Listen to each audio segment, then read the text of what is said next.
And I'm joined now by James Zogby, who is the executive director of the Arab American Institute. It has been long his cause to fight this kind of bigotry in this country. There have been so many of those kinds of reports on television. The president has been speaking out against it. Billy Graham and other religious leaders have been speaking out against it. Do you have a sense now that the worst is over or not? Well, no, I don't. I think that we've seen from leadership exactly what we needed to see. The President, Attorney General, Secretary of State, the Senate passed a unanimous resolution yesterday denouncing this kind of bigotry and calling for the protection not only of our lives and property, but also of our civil liberties.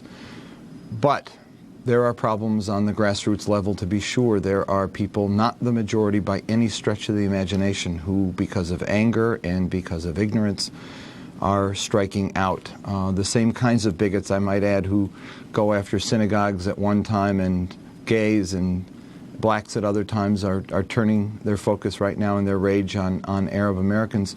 And that's wrong, Tom. But it's also a problem with law enforcement. Look, and I have to say that the media sometimes is not always been as responsible as it ought to be. There was a story last night creating alarm about JFK being closed down.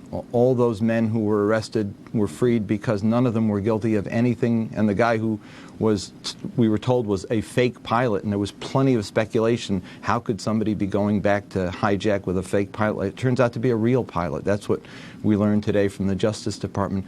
So there's a problem, and we've got to be careful so that we don't end up stereotyping the entire group and profiling the entire group and creating pain for many millions of our fellow citizens. I want to correct one thing, too. I heard your report earlier tonight, and I let it go, but there are 6 million Muslim Americans, but actually 3.5 million Arab Americans, and only about 700,000 of Arab Americans, and therefore 700,000 of the Muslims, are Arab. Yeah. Most Arab Americans are Christian, and yet Christian Arabs and Muslim Arabs and other Muslims, Pakistanis and Indians and others, are being caught up in this web of hate, and it is a dangerous situation. Leadership has spoken, but we've got to get that down to the grassroots level as well. And what about the Arab American Institute? I mean, I've been aware of you for a long time. I've spoken before your organization in the past.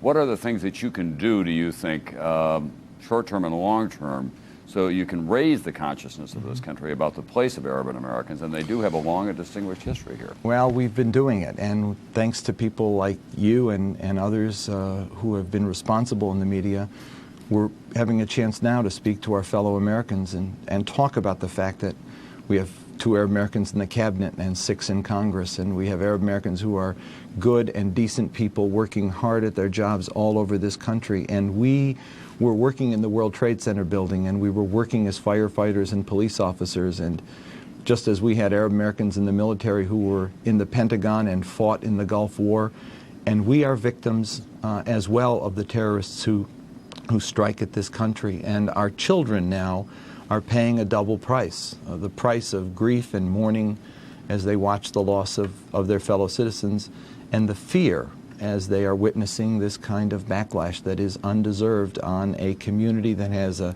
century-long history in this country. James Zogby of the Arab American Institute, thank you very much for being with us. Thank you, Tom.